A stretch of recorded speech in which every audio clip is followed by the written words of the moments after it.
Hey guys, my name is Ezra Cohen, and I am so excited about this all new pack of 35 millimeter grains and textures. There's just nothing like the look of film, and I wanted to do everything I could to bring those textures to any project that you might be working on. I worked with an amazing team to really pull out all the stops on this and bring every element of the film look all at up to an 8K resolution, making this the very first overscanned film grain at an 8K resolution on the market. I believe that there's nothing like it. I am super stoked about the results, and just wanted to take a minute to show you the best way to really implement these effects into your workflow, regardless of whether you're in Premiere or Final Cut or DaVinci or whatever, to really get the ultimate film look in your projects. So here we are in Premiere. And, I've just got a clip loaded in here that we're kind of going to use as our example clip. This is my good friend Sophia in the studio. And we just kind of captured this behind the scenes on the same day that we were capturing all of our film. So we'll use this as our sort of base look here. So essentially, I've got the 35 millimeter grain assets loaded in. They're in 4K. So I do have the Pro pack included, which has that sort of film mat, and a bunch of these burns, which are all included in the 4K, 6K, and 8K packs. Just a ton of bonus elements that really help sell that film look all the more, and we're going to see how that looks. So, the first thing we're going to do is we can just toggle down this grain tab here, and you'll quickly see that we have some great different options to work with. So we have a super coarse, and then we have fine, and sort of somewhere in the middle, a medium. And let's just go with the medium just for, as a good way to start. And you'll see this is a long 30-second clip, ProRes 422 codec, very high quality files. If I make this full screen, you'll see that even on the medium, it's just extremely crisp and clean. My medium looks like a lot of other people's fine grain, which I'm super excited about. The fine, if I drag that on, even more fine. Just very, very, tight details, all the stuff that you would want out of a good 35 millimeter pack. And then, to overlay this and sort of blend it with your footage, we're just going to click on, the grain clip. And again, this is, I'm in Premiere, but you can do this in Final Cut, in DaVinci, whatever.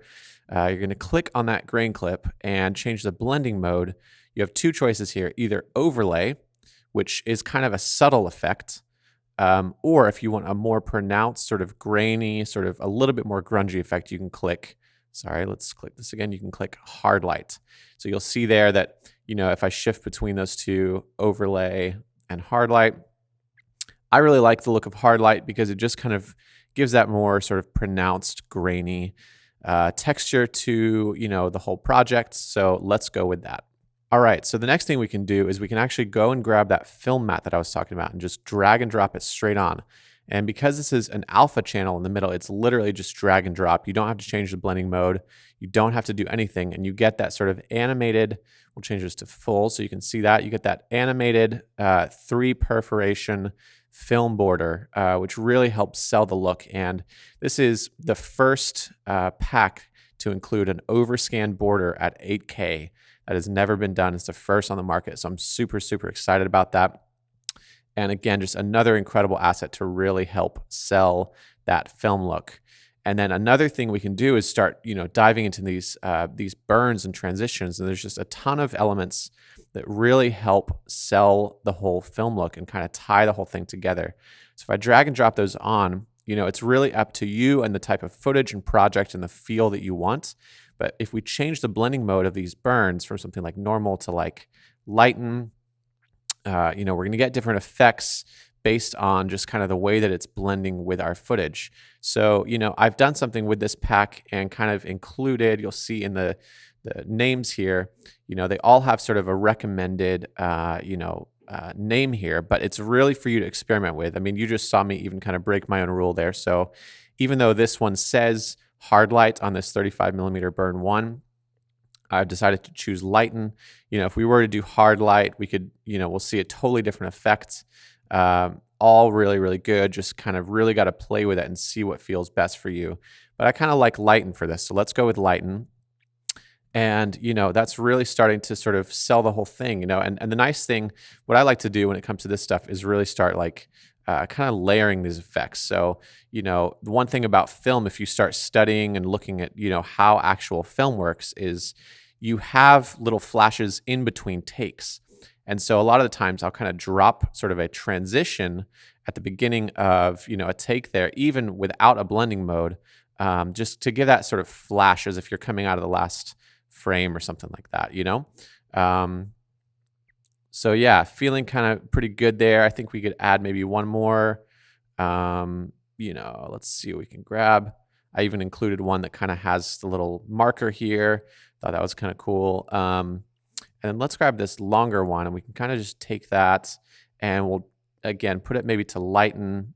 We could do color dodge like it says in this case, and just drop the opacity way down to 25%, and leave that as more of like a background texture. So we have this sort of like flash element as well as these sort of like more sort of these film elements that kind of permeate the rest of the clip in a more subtle way. So that's feeling really cool.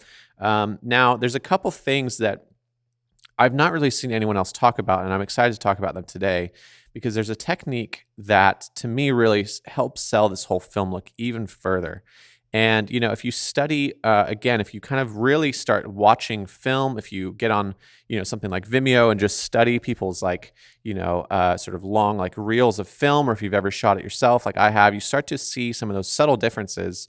And one of the big differences between digital and film, and this is a great example that I found on the internet, but this really helps showcase this concept, and that is the concept of red halation. And essentially, you'll kind of notice here that there's this sort of like, slightly softer, almost like a little bit more of a blurry red sort of in this window versus this left side. And this is more of a characteristic of film. So if you ever watch, like literally, last night I was watching Fever Pitch was on TV randomly, and I was watching that and saw that even like the lights at the baseball stadium just kind of have that red glow. And that's kind of something that is it's such a strong characteristic of, the look of 35 millimeter, especially in that time. And the concept behind that is that essentially when you're shooting on a real film stock, there's three sort of frequencies of light that come through with that. There's red, blue, and green. And red, because it's the strongest, would often sort of hit the camera body and then actually bounce back to the film. And that's why you have that sort of concept of red halation. And so, film cameras later on started creating this anti-halation backing, which would actually prevent that and get more of a crisp, look that didn't have that. But I really like playing with it. And the way that we can do that on sort of a cheap, poor man's level in Premiere, in Final Cut, in whatever you're working in, is you can actually take your clip, you can duplicate it on a layer above, and then we can go to our effects and type in channel blur. And we're going to drag that onto that duplicate clip on top. And what's going to happen here is I just want to play with the red channel itself, right? So I'm just going to bring up this red blurriness. And as I do this, you're going to start to see a pretty strong effect here. So obviously that is way too much. If we take this down to maybe something like 50, we might be in a better spot there. But even that is too much, and it just kind of distorts the whole thing, makes it look kind of weird, kind of, I don't know, just kind of like a 3D effect, which is not what we're going for. And the way to take the effect that we want of the red halation and then apply it to sort of a more normal color space is to take your duplicate clip that has the channel blur on it and apply the blending mode lighten right on top of that original clip. So we have the top clip, which has channel blur at around 40 or 50, and then opacity, the blending mode has been changed to lighten. And now when we zoom in and we look at that, you can see that essentially what's happening because of the combination of those blending modes, all that stuff, is we're getting this really interesting look of kind of this kind of glow, but it's just on the red highlights. And that is exactly what, that red halation concept, that's a very easy way to achieve that in a really, quick way. So now, and again, this is without grain or anything, but we're getting a much more sort of filmic look out of this clip just by using some built-in, plugins that we have here in Premiere or Final Cut or wherever else.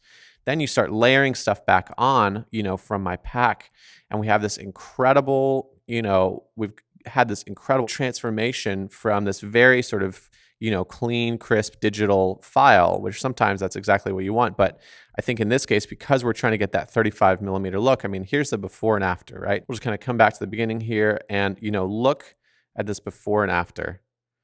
Just incredible. And, that's with some of that burn on there. So that's kind of moving. And we've got this really cool look that feels a lot more like actual film. And that's really exciting. So hope you can take this trick and really push the limit on that. I want to show you a couple more examples. So this is using the coarse grain with the hard light blending mode. So we've got, probably the most pronounced effect.